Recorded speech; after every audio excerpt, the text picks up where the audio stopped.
All right, welcome back to another episode of Into the Valley. Today we will be looking back on Charlton's 3-0 dismantling of Blackburn Rovers at the Valley. Wow.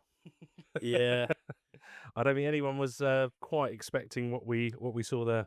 No. I mean, we spoke about it last week how we would be disappointed if we didn't come away with at least a point, Mm. possibly the three from Blackburn. But we also did discuss the fact that they're an established championship side, and we knew that it wasn't going to be a walkover, but obviously it did end up being a walkover.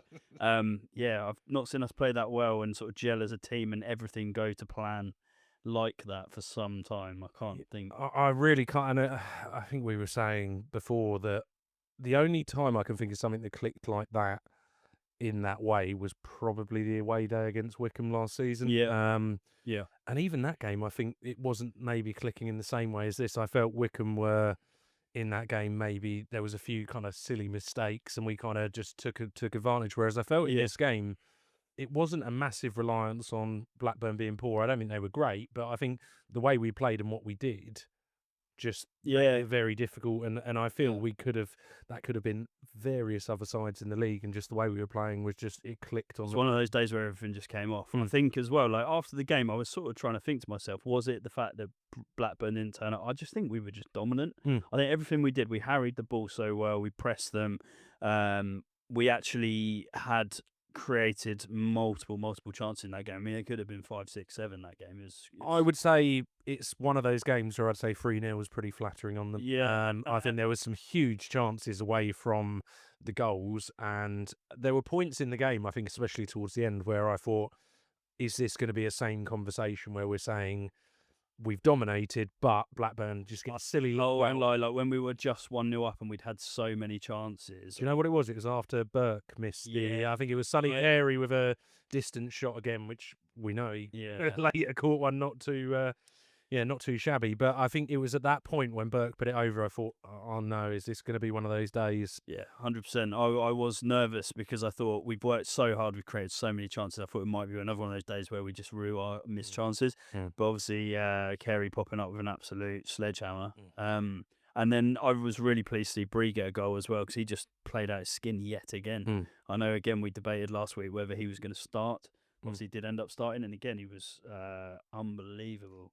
I mean, I thought so, and to be fair, he strangely enough kind of I think that's probably a good point to start going into the first half. So I thought with Bree, the first 20 minutes, he actually looked a little bit shakier. I thought, actually, was this just one game? Because I thought there was a few times where the ball was kind of played into him. He didn't have the greatest touch. I thought the whole first kind of probably 15, 20 minutes of the game, I didn't see the game going the way it was. No. I thought we weren't massively getting on top. I thought Blackburn had a lot of possession. We were quite sloppy. Yeah, we were. And it didn't feel like we were maybe taking that momentum from the previous game. Yeah, I think as well, it felt like Blackburn came out of the traps quite well and they sort of dominated the ball in the first sort of 5-10 minutes. I think as well, we, like you said, we were a little bit sloppy. There were a few bits where I think there was a moment where we lost the ball at the back and then they were like sort of almost nicked in. And at that moment you were like, okay, like we've definitely started a bit slow. But obviously we grew back into the game, and then obviously that Bree cross from the free kick for Gillespie. Yeah. And I think that was strangely the turning point was obviously Josh Edwards with his injury, and I think there was the hope that maybe he might run it off. Obviously he went for the long throw, and you could see there was something there when he sort of pulled up. Yeah, he put the pressure on, and then just a few seconds later you could see that it just wasn't going to be, and obviously that gave Macca the opportunity to come into the starting lineup. Well, not into the starting lineup, but into the team. And at that point, I think we probably, I don't know about you, but my biggest concern this year is probably down that left-hand side is the one bit of our squad. I don't think we have amazing depth, and we saw what we maybe preempted in this scenario would be, which is Bell pushing out a little bit wider onto that kind of wing-back role, and Gillespie coming in to the left-handed centre-back. I think also we've discovered that Bell can play a more attacking role. I mean, I think once he pushed up the pitch in that high-sided left position, he played really well actually. And he has got, you can tell he's played there, and he may not be the spring chicken he has been before, but he's still athletic, strong, reads the game incredibly well. Yeah. I thought it was another game where he just, as I say, the way he reads the game and the way he takes the ball down sometimes, and just the confidence He's he a has. really class player, actually. Yeah, but I thought the point of Gillespie coming on, I mean, instant impact. I think this season, it's sometimes quite easy to forget some of the traits that he does bring to the starting lineup. And I thought his passes out from the back and his long balls that he gets, that maybe when we see like your Lloyd Jones doing it, they're a little bit more hit and hope. His have Purpose. a bit more pizzazz. Yeah, I thought that as soon as he came on, because I actually was a little bit worried. I thought when Edwards, we've talked about how good Edwards has been, how much of a sort of integral player he is for Charlton. So when Gillespie comes on, obviously he hasn't played any real game time apart from sort of cup appearances and a couple of really late subs. When he came on, you were a little bit worried he might be a bit rusty. I think commentary at the time was sort of saying it's quite hard as a defender to come on sort of 20, 25 minutes into a game because you've got to take a bit of time to get into the flow of things. But when he came on, like you said, he was already going back to his sort of pinging those cross sort of field balls. And then the header, my word, what a header that was. It was, I think it's, you really had to, I think on the first kind of seeing it go in, you thought, okay, that was quite good. When you saw the replay and actually what he had to do to get that power, put it back across. Yeah, I thought it was really impressive. I thought the keeper, maybe there was a few question marks, and I thought over the whole game, I thought the keeper looked. I don't know what Blackburn fans kind of think of him, but I have to admit, it reminded me a little bit of other games where like a keeper who is a bit under pressure, a bit ropey, and I even thought with like sometimes the way the ball was played back to him and like late kind of kicking out, I thought he was a bit. The only thing I will say for the Gillespie one, because I think Breeze one at the end, which we'll go on to, but I think he could have done better there. With Gillespie's one, I think because it almost didn't, like when Gillespie actually managed to get on the end of it, I don't think the keeper was expecting it to come back across his goal. So I think maybe it might have caught him a little bit off guard. He's actually managed to get his head to it in just full stop. I think it's probably one of those I'd look back on from the keeper's perspective, which is it's not an absolute shocker. No, I'm sure he will look back and maybe think he could have done stuff better. But I agree with you. I think it was overall just a great header. Yeah, the overriding part of it was it was a brilliant header, and I could not be happier because I think we've discussed a few times. I felt incredibly sorry for Gillespie this season, and look, don't get me wrong. I think it's a good problem to have, which is players who have done a lot for us struggling to get into the side because people like Murray Bell are doing so well. But I think what we have seen this season, and I think Breeze is a perfect example of it, when you're given that opportunity, if you take it, Nathan Jones will probably keep you in the lineup. Yeah, and I think we've seen that obviously with Bree, Ramsey. I think there was that kind of question mark: would we see Ramsey just coming straight back in? And actually, we're probably seeing with it that realistically, if you do drop the ball, just whether it's a red card, whether it's a poor game, there is someone there who's waiting in the wings to. And that's the other thing as well. It's like I know there's going to be players on the bench that are really eager to get on, and Gillespie would have been definitely one of those, considering of how much of an impact he had last season for us. But we also did discuss previously that they will get their chance. Like we know there's going to be injuries. Like who knows how long Edwards will be out for? But that could be all of a sudden Gillespie's going to get a run in the side, and he's proven again how sort of quality he is. And that's a championship game, and he looked really class. Yeah, like he looked natural. Yeah, exactly. Defensively as well, though, he was harrying them. He was nicking the ball back off them. I think, to be honest, all of our players were played in that way. And I think we just played the game from that point. I mean, as you say as well, that Bree delivery was just another whipper. He's got a class above, hasn't he? I noticed he was on corners as well. Yeah, and I think probably, as I say, the only other real notable of that first half, because I thought the first half was, as I say, up to the goal, pretty cagey. I didn't think there was much in it. We started getting a bit of pressure. We then got the goal. Probably of the final bit of the first half, we had the Lloyd Jones header as well, which I mean, there's three things in life: death, taxes, and a Lloyd Jones attacking header in every game. And he, I thought it was away from those really two moments. It wasn't a hugely open game. It was. No. I don't think going into half time anyone maybe foresaw what was coming. But it was another really assured. We limited them to very little amount of chances. We were creating bits and pieces that we only had to really take advantage of in that one moment. Yeah. And I think something we know, and what I do feel so confident about with this squad is when we do go 1-0 up, a lot of the time, take away the Millwall game, which to be fair, the red card was kind of what caused the problem there. We hold on to those games really well. And yeah, moving into second half, I would probably say I think it's probably the best half of football we've had under Nathan Jones. I think definitely. Well, I was going to say definitely going forward, but actually both ends, because we didn't have a huge amount to do because we were so dominant in the second half. But you hit the nail on the head. It was sometimes those little moments of just chasing the ball down. Like Doherty lost it at one point, and then just straight away in front of a man. I saw Leeburn at the end of the game. Just every Charlton player wanted it 10 times more than. No, I know we sort of slightly criticised Leeburn in one of the last couple of games about not hassling his man, but that proved that all of those players are more than capable of doing it. Yeah. And actually, like you said, there were times where they'd lose the ball, but straight away back on it, nicking it back, and that's why ultimately we took complete control of that game, because we just wanted it more than them. On top of that, then we had the passing, the lovely little 1-2s, breaking through lines constantly, and we were, like we said, 5, 6, 7 wouldn't have looked unfair. Coventry again, looking on his attacking side, I thought looked brilliant. He had Campbell as well, who's a really class operator, and I noticed like Campbell, probably their best player, definitely their best midfielder. He was constantly looking for the ball, but as soon as he had it, Coventry was all over him.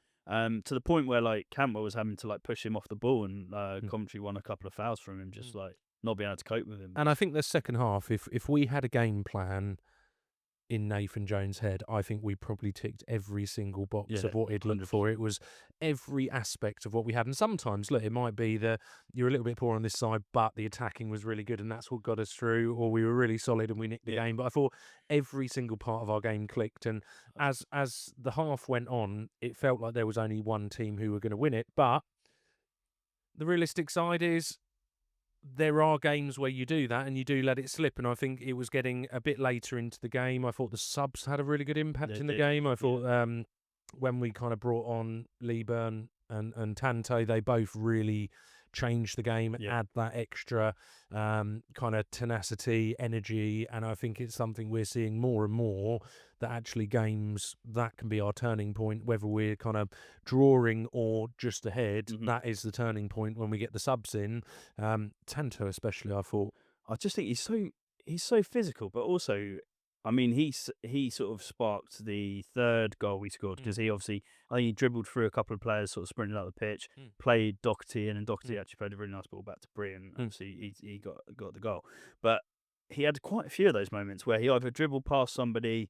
He had a lovely bit of skill in the corner where he sort of took the piss. Well, and you also look at the second goal, which was realistically, it was him holding off. He played it back to Carey, and look, it's an assist for him. Yeah.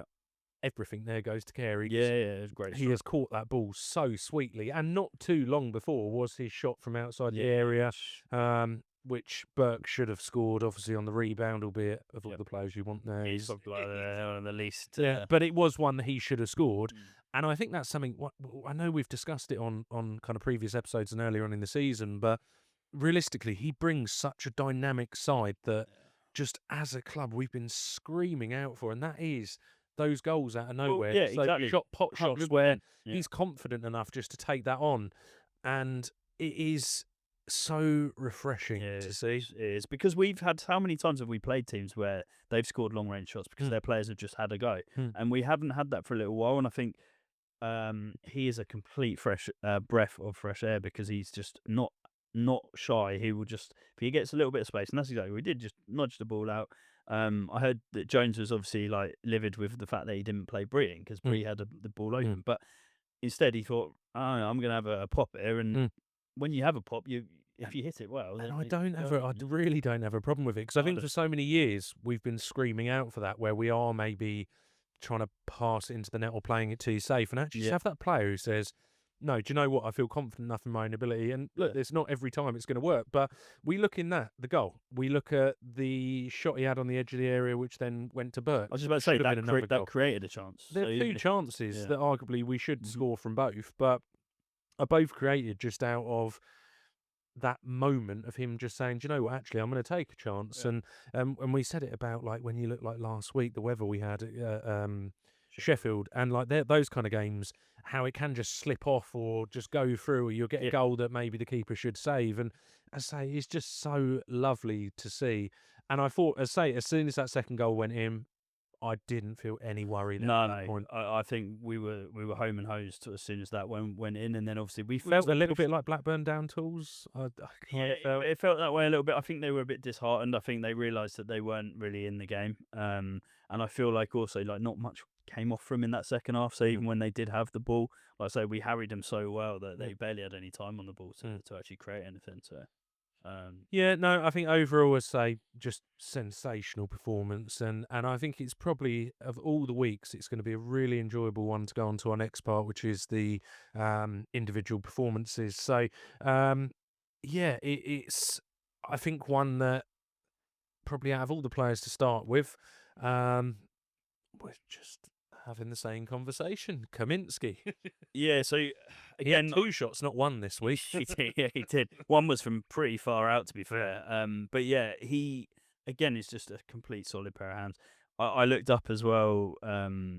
He's got the most clean sheets in the league. So we've got the most. Charlton, we've got 4 now, and 4 out of 7 games to keep clean sheet Well, in and that you look league. in some of those games as well. Like the only goal that he conceded in the Leicester game was a screamer. Yeah, You look at the Mill game. I say, not to keep going over it, and not that I'm bitter at all, but it was a game that I think, if it wasn't for that silly moment, would have been another clean sheet. And then you're talking yeah, 5 out of 7. which is wild, really. It's a That really league. mad kind of Because the stat. Championship's such a helter-skelter league with the amount of sort of attacking and long-range shots that come in left, right, and centre. So it just shows how quality he is, and it also does highlight how unbelievably good our back line is, Yeah. how good we are at shutting teams out, forcing them to take long-range shots, which again was what Blackburn were sort of, that's all they could do. They had one long ranger, and I think Yeah. they had another one that was popped over the bar near the end.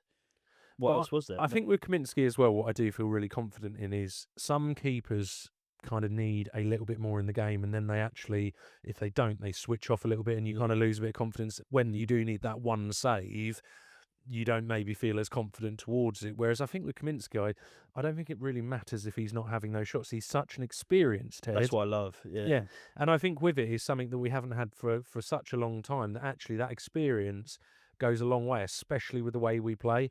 And I just, once again, I don't have any concerns in that position. And I think any criticism that's been thrown his way is mad, because I think it's the fact we're not worrying about that position anymore isn't something we've been able to say as Charlton fans for a long time. And actually, what he brings in that role is just, I say, confidence and just that experience. You also build from the back, and he starts with your goalkeeper, and if you've got a really solid keeper, everything else in front of you is built from there. So yeah, we can't fault him again, and to keep 4 clean sheets already this season is unreal. So yeah. Well, especially as well when you look at, I think when Nathan Jones took over, I think that first season that he took over, the amount of clean sheets I think we had in the whole season was like 4 or 5. Really low number. And we've now in the Championship 18 months later. That's Jones's ethos, isn't it? He builds from the back. He makes sure that if we're not conceding, then we're going to draw or win games. So yeah, and I think in his Charlton tenure so far, we've probably seen more of that solid side rather than the fluidity he always talks about. Yeah. But I think we That- are I maybe, mean, that yeah, was- we are starting to see that now, and I think I couldn't agree more that actually setting that base of the foundation of that solidity, and then moving to making things a bit more fluid, and it makes me so excited as a Charlton fan to see where we're going, because I think it is exciting. last season we had to wait till December, January time for this to happen. Yeah. To see this kind of start to things, look, not naive. I know we're going to have some tough times coming up, but it's just a real. But at a higher level as well. We've gone up a league, and we're still looking really solid. And we're adding now in games like on Saturday goals. So with that, we're gonna naturally be picking up a lot more points. So Definitely. So I think moving on to next, normally we'd go straight onto the centre backs. Probably go on more quickly to Edwards first. So obviously only made 24 minutes into the game. he was kind of a part of up to the game where I thought there wasn't really much. I thought it actually was looking quite It cagey was at part of that the point. game where we were a little bit. There was sort of not Mm. much in the game, was there? And I think it was the kind of, as we said earlier, it was probably the turning point once he came off. But through no criticism to him, No, it was just, it was, yeah. So there's not much to say. I think talking on the injury, I haven't seen anything kind of since. I think he had his. I saw something on something about X crutches. about crutches, or he had his foot in like a I think what it was, I think it was he went to tackle the guy and he sort of clashed shins almost with him, and it was a bit of an impact injury. And I noticed as well that player ended up going off in the second half. So clearly it was obviously like quite a heavy clash. So let's just hope it's nothing too serious. But I hope it's nothing too serious. And mainly, one, he has been brilliant this year. Secondly, I do think it is a position we're light in because I think we're now really without Gillespie, and we're Amari Bell's really the only one who can cover that kind of more up and down natural wing back. Yeah. Or more natural wing back. I think in every other position we have got like Ramsey Bree or Apter Bree. I think on that left we haven't really got much. You're then in the sort of realm of square pegs and round holes a little bit. But like hopefully, like you said, it's nothing too serious. But yeah, I mean, impact on the game in terms of Edwards obviously wasn't enough time to really sort of comment too much, but was obviously the turning point in terms of the player that came on. So. Yeah, no, definitely. So let's move into those centre backs now then. So I think we'll start off with one that was interesting because I think it was quite a talking point at the beginning of the game. Burke. Yeah, so again, Burke, I thought had another really good, solid game. To be fair, I mean, we spoke about that chance that he had. I think he hit it with his left, and he's not sure. I think he's right-footed. I mean, that's the only thing I'm gonna. It's a little wild swing that he had. You could see his reaction after he was pretty gutted. Albeit, as I say, if that's Kelman, I think we're having a conversation of concern with him. He gets the centre backs get a bit of a leeway. Yeah. But I thought, I suppose, looking his key part, which is defensively, I'm not going to judge him too heavily on his striking ability, but I thought defensively, once again, really good. I thought it was brilliant. I thought he did all the basics really well. Yeah. I think it surprised me that I thought without Ramsey in the squad, we would struggle more than we have. And maybe we've just had this reliance on Ramsey being so pivotal to what we've done and that kind of covering back. But I think the interesting thing is we maybe don't need that covering back as much as I thought we did. Yeah, and that's it. And I also think as well, like Ramsey's a different type of player. He's that quick, very sort of if he doesn't get there first time, then he'll chase back and win it back. Whereas I think Burke's maybe a slightly more steady pair of hands in terms of he'll deal with it straight away. He's a bit probably more no nonsense in terms of a bit more old school. And that's not necessarily a criticism because we need that sort of defender as well. So although we didn't have the Ramsey athletic side to the defence in that game, he was solid as a rock. Like no one really was rinsing him or getting past him. I wouldn't say a natural dribbler. I saw he tried one run out where I don't really know what he. Well, I think he was pretty much booting it like he was clearing it and then running after it. I think to be fair, if we're talking about him going forwards, he's not covered himself in glory. No, I don't think so. But I think look, I thought a brilliant performance, and I think Ramsey is probably now looking back on that mistake, and look, he'll come back in. There's no doubt about it. Well, he'll probably come back in Tuesday, I think. Yeah, I think so. So I think with Burke, and what we did discuss is I don't see Burke consistently start. He'll be rested for that Derby game. I think that's probably why Ramsey didn't start. To be fair, I think Jones knew that he can put him back in against Derby and he'll slot back in there. I think it's a brilliant thing towards like Ramsey, because I saw in the post-match interview, I think Jones was saying how Ramsey was furious he wasn't kind of in the starting lineup, and I'm sure it's kind of within jest. I don't think he was saying I want to leave the club, but I think it's bringing such a brilliant dynamic, because you do, as I said, we said earlier, you make that one mistake, that could mean you're out for like 4 or 5 games because someone else. And I think that competition is meaning when a Gillespie comes in, when Burke comes in, they're having to grab it with 2 hands, because if they don't, they might not get another opportunity for 4 or 5 games. Like you just said, you've got hungry players coming off the bench who've got everything to prove. And that's a brilliant position for Jones to be in, because he essentially has got players that will fill the gaps and be really, really keen to make an impression. And that's got to be a good thing. As a Charlton fan of more recent years, can you remember a time that we had this level of depth? Because I know But that ultimately that has all come down to the recruitment in this summer. I think we have really focused on having a battle between two players in each position, which then gives you that incredible depth in terms of one, the fighting for position, but also if someone gets injured, you've got a direct replacement. Yeah. No, I don't. I can't. Well, no, the only positions I can think that are a little bit more nailed on are probably, I think we've only got probably 2 in the squad when everyone's fit, and I think one is probably Josh Edwards, because I think anyone else we are kind of pushing them into that role, and probably the other one is Coventry. I was going to say Coventry. I don't think we've got a natural replacement. I know we've got Roy, but I don't think he does what. There's no one else we've got who does that kind of dirty role, and as well as him. Anyway. I think the fortunate thing, and I really shouldn't say this, and I'm going to rue it, but I don't think over his whole Charlton career he's had particularly too many injury issues. I don't remember having seen him out for any period. I think because the type of player is, he's got such good fitness that he tends to probably look after himself well, and that's probably why he's. Yeah, I mean, we haven't over the whole Charlton squad of recent time, but So let's move on then, centre back wise. Lloyd Jones. Yeah, I mean, it's broken record stuff with him. He's so good. It's like, I mean, like we said, death taxes and Jones getting under an attacking header. Do you know what I mean? It happens every single week. I can't. Yeah, but I think even some weeks, there's like, surely he's not going to win everything, and it just feels like he wins 95%. And the threat he brings on that attacking side, I love the fact. I think every week we have the exact same conversation where I pretty much clip every episode, and we probably talk the same way. And every time I talk about him, I just love talking about him because I just think he's such a brilliant centre back, and the kind of centre back I absolutely love. But what he brings on both sides, and I say just the aerial side, is just immense. Also, sometimes in teams you get a defender that's incredible in the air and a bit of a lump, but they're not necessarily as much of a threat in the opposition box. But for him, he's got it both ways. But not only that, I just love the way he puts pressure on the strikers. So as soon as I mean, he gives away quite a few free kicks. I do notice that. He always usually gets a book in a game. It's a little bit, I have to admit, I really had this worry. I thought we were just kind of yellow, and I thought he was going to get a second yellow. He took, I can't remember who it was, he took someone out on the edge of the box. And I thought, oh my God, here we go, Ramsey Mark 2. Yeah, I was a bit worried that he obviously ended up coming off a little bit in the sort of late in the game. It was late, but that was why probably, because they just didn't want a silly second yellow. But no, like every single challenge he makes is always with purpose. He can dribble the ball out. His passing's pretty decent. And then the attacking threat in the air from the opposite end of the pitch is just always there.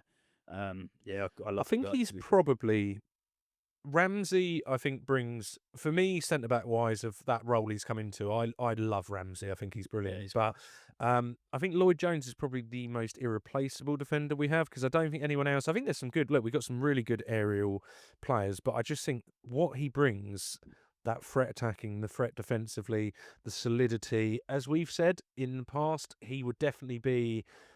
Doherty's proved me wrong, without doubt, and I feel like an absolute idiot for some of the things I've said in the past. But if I was looking at captain figures in the squad and leaders, he definitely drops into that. And I think when it comes to captaincy as well, I think that's one other thing Jones brings is you don't have to be the captain to also be a leader on the pitch. And I think something that Charlton have been so devoid of over the years is a voice, is someone who leads the game. And I think there was like the era where like Dobson was considered our voice, and I never think he was really massively that. And actually it's so lovely to see like Greg Doherty does that, Lloyd Jones and other players as well. It just seems we have got a bit more. It's interesting what you say there, because I know in like American football they have an offensive captain and a defensive captain, and you definitely, if that was the case in football, then he would be our defensive captain. He runs that back line. So yeah. And I think having those leaders across the pitch is really important. And moving on then to our final centre back, Amari Bell. Again, he's a player that I'm really beginning to love watching play. Again, so athletic. He's got absolute balls of steel as well. He has. Well, he had another one. It was like a carbon copy of last week. You know, I can't remember who it was. It was Hamer, wasn't it? Hamer, right at the end to end. And he sort of just got in the right position and like sort of twisted and got the ball, like dribbles the ball back out. He did exactly the same thing this weekend. And that is in his repertoire. Like he can just dominate somebody and just dribble the ball back out and then start another attack. It's crazy. And I think he's probably also proof of you should not listen to ex-fans of... There's always a bitterness. Yeah, there's a bitterness, and I think we've got that with a few players in our squad, but I think him especially, last season was just everyone at Luton was terrible. Yeah. And I think the kind of questions of, okay, he's passed it and everything like that, No. it's absolutely rubbish. And I think what we saw this week as well, is that dynamic side he has as well, because I think we had the question marks over whether he could cover that kind of left wing back role, and I think he did absolutely brilliant. Yeah, he did. And like the fact that he's already got the pace and the sort of athleticism, it means that he can transition into the higher sort of wing side if he wanted to, which gives him a nice versatility. But as a defender, as like an actual like sort of left-sided centre back, he's class, and he's very good in the air as well, deceptively good in the air. But because he's quicker, he's able to, a bit of a Ramsey in that regard, like he can sort of win the ball back. If he doesn't get there, he can then chase back. You know? Like, and I think it's important for that side that we do have. I think one of the things we do is, as say, covering back on players is quite important with the setup we have. And if someone does push on like Lloyd Jones, maybe does get turned, having that covering kind of pace in the squad somewhere, which normally is, say, Ramsey is probably the key one. But when we've got Ramsey and Bell doing that, it's a bloody good thing to have. And it's something that I don't think a lot of teams maybe have the luxury of. No, it's a very good sort of trio, because you can sort of rotate it, and like you said, one pushes forward, the other fills in. So yeah, I think as an actual back line, even with Burke in there as well, like they've done really well together as a unit. So yeah, really pleased with them. Yeah, no, definitely brilliant. So moving on to the final of the defensive unit, and we say defensive attacking. Just I almost lost the words with how good he's been, but Bree. Yeah, Bree. I think again he got the assist obviously for Gillespie's header. He was great from sort of corners. He was whipping them in, and then obviously he got his goal at the end, which I was delighted, because he's in with the sort of performance he's been putting in. He's deserved a goal. Yeah, and I was, as I say, beginning of the game, I was a little bit worried. Okay, if we actually had just one game where he's had a worldie, but yeah, he just had a one-off. Yeah, he looked a bit nervous. He looked a little bit, and I wasn't sure whether it was going to kind of click in the same way. Yeah. The technical ability he seems to have of whipping the ball in, and the technique he hits on the ball, is just... He hits it with pace as well, doesn't he? So it's got whip and pace. He did another one in the first half, and I think maybe a little bit kind of overlooked with what we discussed so far, but he hit it into TC.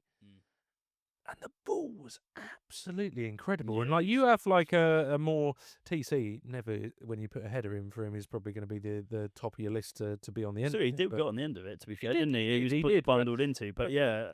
Those chances he's creating from that are just brilliant. They're real quality chances, and obviously the more of those you can put in, just on sort of percentage chances, you're going to put some away. But yeah, the sort of purpose that he puts his crosses in with, crossing with pace and the whip. I mean, like when you've got players like Jones, Gillespie, players that can actually head the ball, like we're going to get goals from those sort of.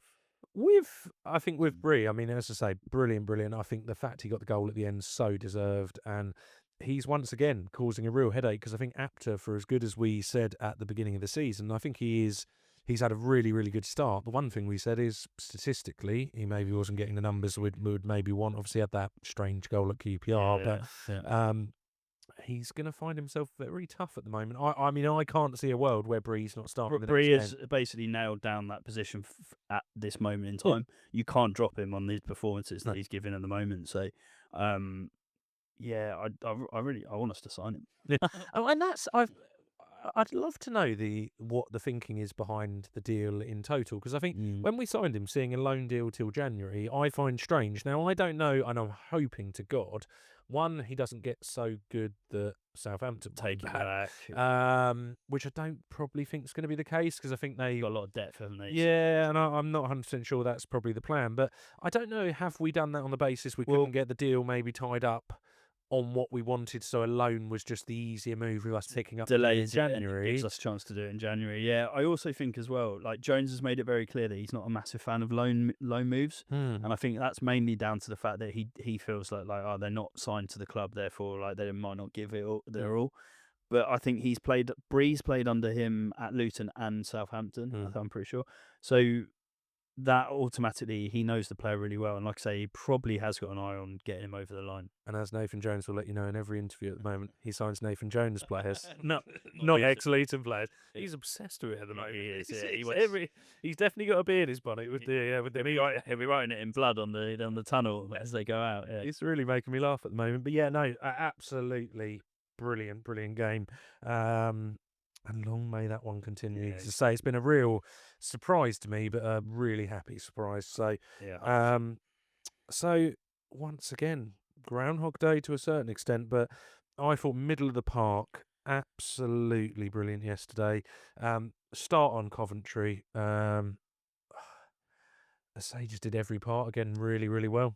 I think as well, like for the last couple of weeks, we've said, oh, it'd be really nice to see him sort of be a bit more expansive, and we're seeing that week in, week out now. He's always had that sort of tenacious, win the ball back. Like I mentioned earlier, like he had Cantwell in his back pocket. And to be fair, Cantwell was probably one difficult midfielder to try and track. Well, I say he's the bright spark. Yeah, like I saw him in the game. Like every time he was the one willing to sort of take the ball on, and every time Coventry straight all over him, dominating him. And then again, Coventry just spraying the ball around now. So he's actually playing those passes that are forward thinking. And also, the more we play in that way, where we're dominating the game and sort of pushing the ball forward, he's going to grow into that sort of role more, like being able to play those more attacking passes. So, but I mean, he is arguably one of our most important players, if not the most important player in our team, because he sits in that directly in the middle of that pitch. And sort of without him, we're really good. Well, I think the brilliant thing with him, and what I look at probably along a lot of our squad as well, is he's only 25. Yeah. Like we've got some really across Good the age. pitch. Realistic side is that really reminded me of Soccer AM. Great age. Great age. But yeah, no, he is just one of those players that say I could see him being that staple part unless he's kind of taken to a higher level, which I don't know with Coventry. I think he's had a lot of minutes now for Charlton. Yeah. And he was West Ham Academy. Well, yeah, but also we've sort of given him that chance to really like bed himself into a team, and he's like I say, he's an integral part of our team now. But I think he will have a loyalty to Charlton in that regard, because he'll have he's made his name with us now, and I think he's just going to get better and better. And obviously he technically comes under the Irish nationality, so there's a good chance, like if he keeps playing the way he does, he's going to start getting called up for Ireland, because I honestly think he's a class operator. And I think you'll see, as say, the coverage now coming into the Championship, there'll be a lot more eyes over it. Yeah, like naturally that's going to happen with all the players that start performing. And it isn't, as I say, it's not a pretty role. It's it generally is one that goes under the radar, but I'm quite happy with that, because I think we've got in a holding mid everything that we need in our squad, and probably someone that realistically without our system wouldn't work the way it does. Oh no, especially with what we're doing this season, I think he's probably even ramped up the role even more, because realistically we are now starting to create that more creative side, the fluidity, and with that it does need that real defensive rock, and that person is maybe going to do the dirty work so a Carey can push forward, which I don't think Berry I don't think with Berry we needed as much defensive cover. I think Carey is to kind of just let him run out and do what he wants. Yeah, 100%. I think Coventry essentially is an absolute key cog in that Jones wheel. Like he needs to be there for us to be functioning on all cylinders. Yeah, definitely. And moving on to the other side, we said last week many strengths, and just once again I thought absolutely sensational, and the lovely part of it, every week we've been saying how good he was, and I just cherry on top was him getting the assist at the end, which I thought he deserved so much, because the way he harried in that game, the attacking movement, everything. He was everything in that game you'd want from a box-to-box midfielder. Yeah, absolutely. And I think as a captain, that's the key thing, that he's the captain of the team, and the way that he sort of plays and the way that he conducts himself every game. The fans, you can tell, like you can see it. He runs so hard. He had a couple of times in that game where he lost the ball, or someone else lost the ball, and he was straight on him, clipped it back, and then standard, doesn't he? Yeah, exactly. Sets the standard, but also he gets you straight back onto the ball. On top of that, he could have scored. Like he had that one where TC had a shot, it came back to him. Yes. Yeah, and he could have easily put that one away. And then obviously, like you said, he was even when we're 3 minutes into the game, he's still bombing up the pitch and obviously playing that ball across for Breeze to tap it in. So yeah, unreal. Like, and he, like you said, strength to strength is all we're seeing at the Yeah, moment. and as I say, that is so important as well because I think what we have got now as well is I think every good team is built off a really solid spine, Yeah, and having that central midfield, the centre backs.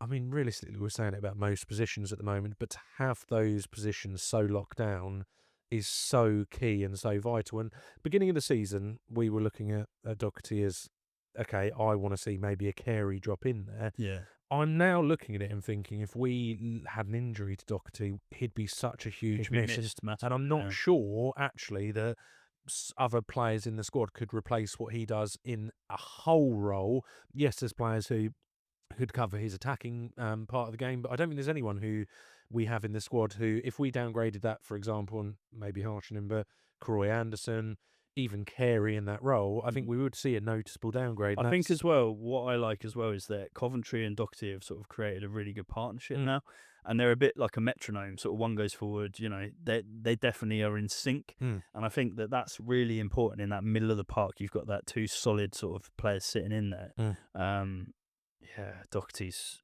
yeah, he's proven a lot of his haters wrong, Yeah. blocking out the haters. Brilliant. He so yeah, let's move on to the final one of that kind of central side then. I would probably say, without doubt, his game of the season, Sonny Carey. Yeah, I mean, like he's already like been arguably our best player of of the year so far in terms of like his contribution in each game. Mm. Especially obviously going forwards. But yeah, I mean, again, even with Apter not playing, because we've spoken a lot about how he's linked up with Apter because they played together in Blackpool. Yeah. Even without him on the Apter on the pitch, he's still linking up with everyone around him, Mm. and obviously he's got a bloody great strike on him, and that is probably the best thing about his game, Mm. is that he is not afraid to just take the ball on and have a pop, Mm. and that's created chances for other players, but he's also rifled one in. Well, I also think against Blackburn, his role was really highlighted because I thought they had a very strange style, Blackburn, which was when it was in our defence, they didn't really press us. And then as soon as it was played into the midfield, they pressed like crazy.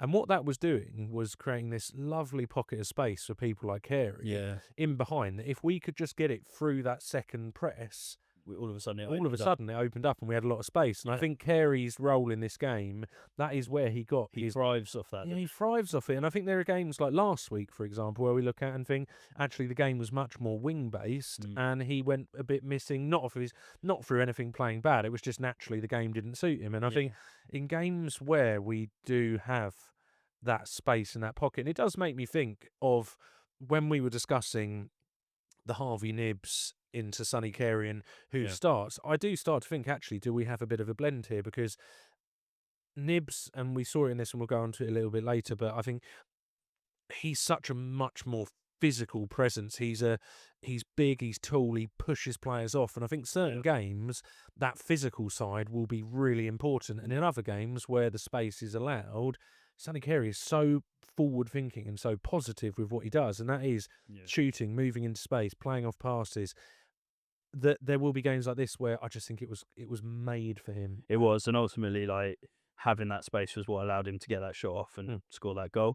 And yeah, as a fan, to watch a player like him is so refreshing because, like I say, we've been crying out for a player that's going to have a pop. And I think we've been sold the dream of a player like him for a while, and lots of different examples of, okay, we thought maybe that player was going to be that, and they just haven't, and it hasn't worked, and it's so, as I say, it's so good to see. And I think the only disappointing thing I'd say for Carey is, I'd say just to come away from the pitch with a goal is probably a disappointment, because I think he was deserving of probably more than that. I think something else that the fans have picked up on, he's a free transfer. So if you think of the business that is, really, it's already paying, like, well, it's a free transfer, but yeah, to get him on a free and already see how well he's gelled. And he's another one who we said earlier about bitter fans, but I saw loads of Blackpool fans saying, oh, he won't be able to step up. And they said it with Apter as well. It's that bitterness, and it's so lovely to see him actually. He's thriving, isn't it? Yeah, and it is. It's a thriving in the role. And as I say, hopefully it continues and continues. True. And we've got that motivation that he knows if it doesn't continue, there Nibs is waiting. Nibs waiting there for his opportunity. And I'm sure 100%. he's shown in some games that definitely there is a really talented player there. And yeah, he's got to be on it. on But it at the every week. moment he is. So Yeah, class. interesting one, TC. Yeah, TC. I thought he was dangerous, and he still had a couple of times where he had the one where he cut it in and had the strike, which one that got deflected back to Doherty. Yeah. And had that shot. He had another one as well where he sort of ran down the wing and he cut inside and he whipped it with some pace on it. To be fair, He did probably what I'd say TC does best, which is that's running at players one-on-one. That's when you get him his absolute best, when he gets a player on the back foot sprinting him, because he's very good keeping close control when he's running at pace. The only downside to his game yesterday, and I think it was highlighted in some of the commentary as well, he looked a bit leggy. Like, he looked a bit like he was sort of head down a little bit. There were question marks about whether he'd had some sort of illness, or I don't know. Like, he just didn't quite look himself in terms of like his overall game, like whether he was a little bit fatigued. Yeah, not quite sure, but with him, when he's on the pitch, there's always that spark that he can bring. So, and I'm pretty sure it was him as well, the cross for the Lloyd Jones header, I think it was. Yeah, he did. Yeah, no, you're right. Sure he did. He got that. That's a really nice cross. He wasn't bad. I also do as well, once again, I'm not sure for that slightly wider role, like we probably said Sonny Carey last week. Yeah. I'm not sure it was a game where we played as much. We played wasn't much as more wing technically and pushing out across the pitch. It's because, like you said, pockets were opening up in that sort of higher up the pitch in the middle of the park. So those were probably like forcing the ball into the middle more. So that naturally is not going to suit his sort of game. But yeah, like you said, he didn't have a bad game. No, I thought he was quite good. He was decent. If you actually say about it, in that when you look back at those chances we've just kind of gone over, that's a pretty good performance. Yeah, you're creating like 3 or 4 chances in a game. Like, had the header as well from Breeze cross. But I think the frustrating thing, and I don't know, look, online is a very small percentage.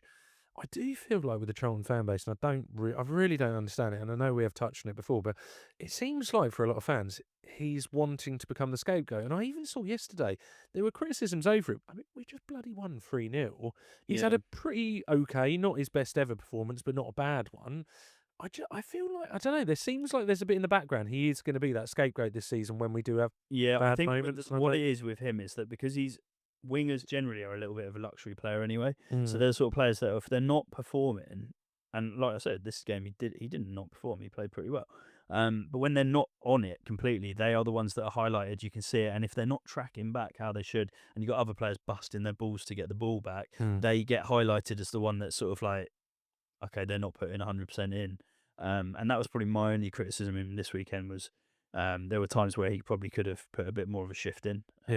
I think there's like one effort from Carey where he sort of played him through on the wing, and he almost like a couple of times. He looked like he slowed down. He still the keeper got it. Yeah. And there was one with the keeper where the keeper rushed out, and you thought actually if he had really busted it there, he could have got to it and maybe even won a pen or something.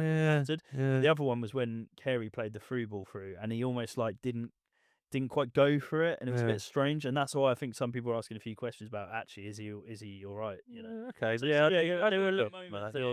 were moments, but on the whole, And you're nowhere near as angry as I was over Lieberman a few weeks.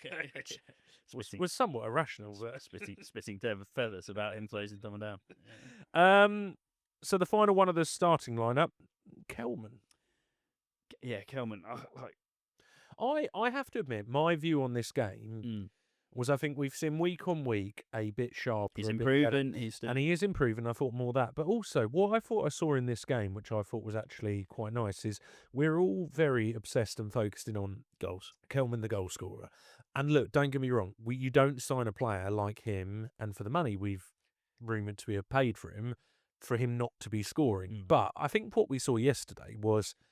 And I think what Nathan Jones maybe requires from a lot of players is it's not always about the individual and the goal-scoring side. It's about the system and what he brings to that. And actually, I thought yesterday, within the system and the role of what he was probably needed for, I thought he played it really well. I do agree with you there. And I also think like there was a couple of moments where he just hassled players and like he sort of got in the way. He was sort of...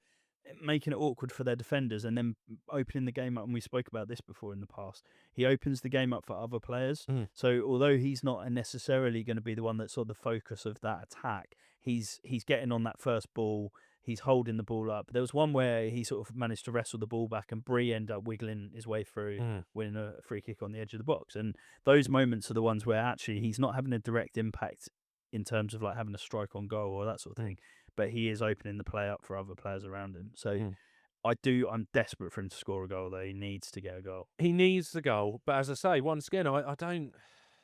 The thing that's pissing me off is I see QPR fans starting piping up now that he's not scored in 7. Yeah, and the longer that goes on, the more he's going to get that on his back. He does need the goal. He definitely does need the goal, but I'm pretty okay with how things are going right now. And yeah, look, don't get me wrong. If we're having another conversation in 10 more games, he still hasn't scored. Yeah, and there's some question marks. And look, there is also a lot of players waiting he'll get for that role. Ultimately, he will. If he's not, you've got Matty Godden coming back, you've got Miles Lieburn who's there, kind of chomping at the bit. There are players. Gassan Hadmi's out on loan, probably looking at the role, thinking, eyeing it up. The epic return. Yeah, but yeah, no, I think it definitely goals are important. But I think what we are seeing in these games as well is that it's not just all about that, and that's why Jones is keeping him in the side, I think, because he's having an impact in other aspects. So as long as that's happening, then I'm not going to complain. Also, we're getting goals anyway. We scored 3 goals in that game, so without him scoring, so it's not, Yeah, no, it's not bad at all. So let's move on to the subs, and I'd say this probably is the closest we're going to have to talking about someone in the starting lineup, and I don't think I could be happier talking about him in this way, but Gillespie. He's almost like he's a man at the moment. Well, he is, but he's also like he's coining like a legendary status for the club. Like, do you know what he reminds me of? He reminds me of Laurie Wilson. Laurie Wilson was weird. But he reminds me of how who's the Liverpool striker who scored in the Champions League, and he was an absolute legend, but hardly ever really played for. Origi. Divock Origi. And he reminds me of that. He comes in for these moments, and like last season, probably a bit harsh because he was pretty much starting lineup the whole year. But he is. When I go back over the next kind of when people say, "Oh, what do you remember of this season?" or "What do you remember of that season?" He's quickly becoming like the face of that. And he also, like, when he scored, like, it's so casual, isn't it? Like, even in the playoff final when he scored, like do you know what I mean? Like, it's almost like, oh, just popped up. Do you know what I mean? So likeable, and that's why I've been so gutted this year that he hasn't had the opportunity, albeit it's the right decision so far this season. Yeah. And to be held out the squad by Amari Bell, who's had a brilliant start to the season, is no knock to him. No. But what he has now got, and I think it's going to be very, very interesting, is I think Josh Edwards, I don't think he's going to be, I think he's going to be a few games and a few weeks, an opportunity for him. And I think the interesting one with that is, I think Josh Edwards, when he does come back, comes back into the squad. But then you have got either a Burke, Ramsey. Obviously, Lloyd Jones is pretty untouchable when it comes to that back line. But there is an opportunity there that if he can really put in more of those performances, place in the side. I mean, he actually changed that game. So when he came on, like, he obviously got the goal that changed the game. But then we touched on it earlier, like his crossfield passing that we're so used to seeing. Again, like, that was actually causing a lot of problems for Blackburn. They weren't able to deal with it. A couple of times we nearly nicked in there with them sort of not getting on the header first, and then it bouncing through. So he, I love him. Like, he's like you said as well. Like, he's got that cult hero status almost, hasn't he? He reminds me. When they posted up the picture of his celebration, like, with the shark fins above his head, it's just made good. But it is, and also it reminds me of like how there was just a love within the fan base of people like Chucks, for example. Yeah, there's certain players that ultimately have a place in Charlton fans' hearts. Yeah. He's 100% one of those players. And the other thing with him is people slated him for a while. I remember, like, when we were in like pitchfork territory, like League One like days, especially when we weren't playing. I think it was going into January, like the first half of last season. Genuinely, people were like, "He's awful. Why the hell have we signed him?" And rightfully so. Yeah, and it's a bit like when we were sort of slating Doherty a bit at the start of the season. Players can sort of have moments in their career where it switches, and for him, he had that in the back end of the last season. And then obviously he's just carrying it on, like he's coming on off the bench and scoring goals. Well, as I say, it was a brilliant performance, as you say. I think it was the moment that changed the game. Whether that was going to come or not already as well, I don't know, but it was To come his from him introduction is where that game really kind of came to life. So, Yeah. it would be very, very interesting to see how the next few It'd be nice weeks to go. see him sort of get some games now. So.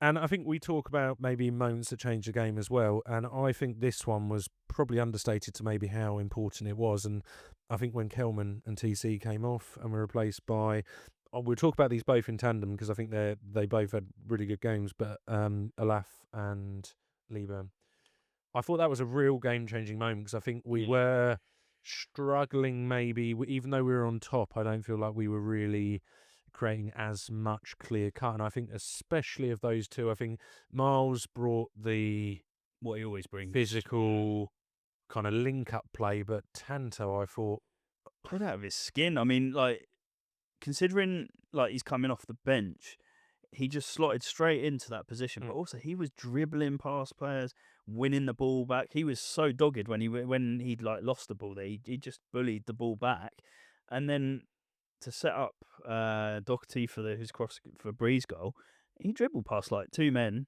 Really neat footwork for the size he is as well, because he's a big boy, quick. And he's a constant threat. Like because he has got that physical side as well, like the Carey goal. He was holding off a player for so long, just waiting that right moment. And that's what gave Carey the space, because if not, Carey would have got it a lot further back and probably would have been pressed up before he could actually take the shot. So no, he was immense. And I think if I'm looking at that starting lineup, and for everything we've said, I would say TC and the fact he maybe did look a bit leggy, I'd say Tanto has pretty much put a stamp on saying I want to be the starting man at Derby, and I'm struggling to see. I think we might see that. Yeah, I can't see a world where that's not the case, because I think there clearly is maybe. And look, we've got to remember TC is a young player, and we don't want to be relying every single game. And I think don't burn him into the ground as well. And what Tanto needed was a performance like that to say,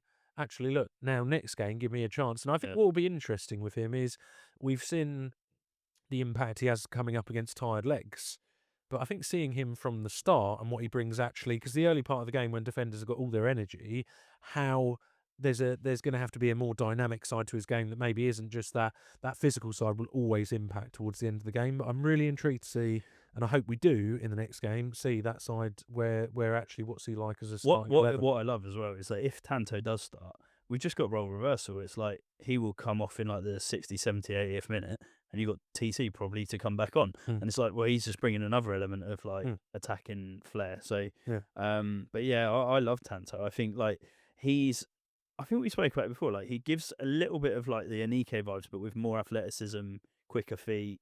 Yeah. Do you know what I mean? Like that sort of physical presence. But yeah, he's going to be dangerous for us in the games to come. Well, and if it is coming on as a sub, what a sub we have. And if it is in the starting lineup, as I say, we then replace it with TC being the one who comes on as a sub and that electric pace that can come on. It's just that depth again. So we're just having the conversation over and over and over. And I think, let's say, there's not much more to say probably towards Lieber, apart from a very similar conversation. I thought he brought what he needed to well in the game. Held it up, flicked it on, was probably the least standout of those three we've discussed so far, but that's not. The other two had absolutely brilliant games, and I still think he was a very important part of that switch where we needed to get that second goal, and I think they were both, Tanto probably a little bit more, but they were both vital in that. 100%. And I think they both bring physicality on at a time when players are tiring, defenders are sort of getting a bit leggy, and that's why they probably come on and flourish in those sort of games. But yeah, like great players to bring on. Yeah, no, definitely. And I think to finish it off to the realistically 83rd and 84th minute, Nibs and Ramsey say, Ramsey, look, it was a part of the game, especially defensively. Blackburn had kind of lost all their kind of hope of what they were maybe going for, but he still did. I was just about to say, like, he did have like one moment where he sort of managed to get in front. They tried to play a through ball, and he like shepherded it up. What he's great at, really, just chasing the ball down, shepherding it out, and did what he had to do when he came on. To be fair, Nibs, I think probably of the two, maybe one that I once again look really not enough time to really completely judge. But what we are starting to see, as we said earlier, I thought we saw it against Sheffield United, I think it was, where he got the chance, or Lieber. Yeah, it was. Yeah. But that physical side he brings, and he got in behind the defender, pushed him out of the way, and yeah, I thought played really well for the short period of time. And He did. I'd love to see a little bit more of him, but at the moment, We will. Yeah. To be fair, over the space of the season, we're going to. it's a long more. season. Yeah, it's gonna, especially over the winter and stuff. But Mm. that trio, you've got Miles, you've got Tanto, and obviously Harvey Nibbs. They're three really physical players that you can bring on, and yeah, they're going to make a big impact on a game. So yeah, Jones has got a really good set of sort of boys to bring on off the bench. Yeah.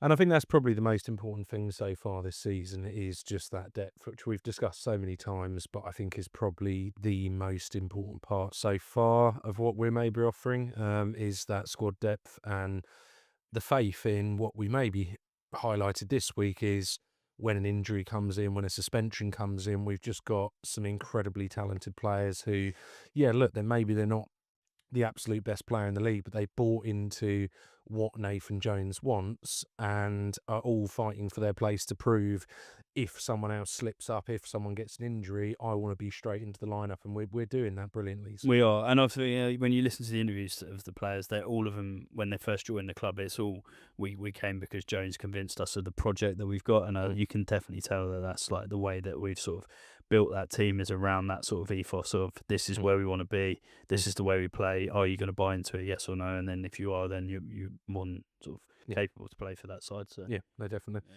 Well, look, we could keep talking forever about that game. Yeah, just brilliant all round. And hopefully one that we can take into our next game. So obviously the first of our midweek games coming up. So Derby County away. Yeah, I think they haven't had the best of starts. Like they're sitting down the sort of bottom end of the league.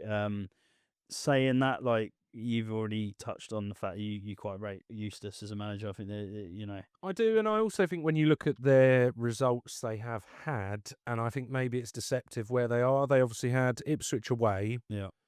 Recently they beat West Brom away, lost at home to Preston, but Preston are having a really strong start to the season. And then a Wrexham 1-1 draw away, which really it's not the easiest game in the world, and we all know the race course is the circus that Nathan Jones likes to describe it. But yeah, so I think maybe it's going to be a tougher game than what it looks on paper in their position in the table. Yeah. Got some dangerous players, obviously Colton Morris up top. I think it's one we've got to be very wary of. Brereton Diaz. Yeah. They've got the other striker, I can't remember his name, but they paid quite big money for, the American guy up top. Yeah. I mean, they are a decent side, and also it's an away game, so and it's a midweek. It's one of those. It's like, you've got to be on your game to beat them, especially at Pride Park. I think. Yeah, it's going to be an interesting game, and I think we've coming off the back of 2 wins on the spin, which we're obviously delighted with.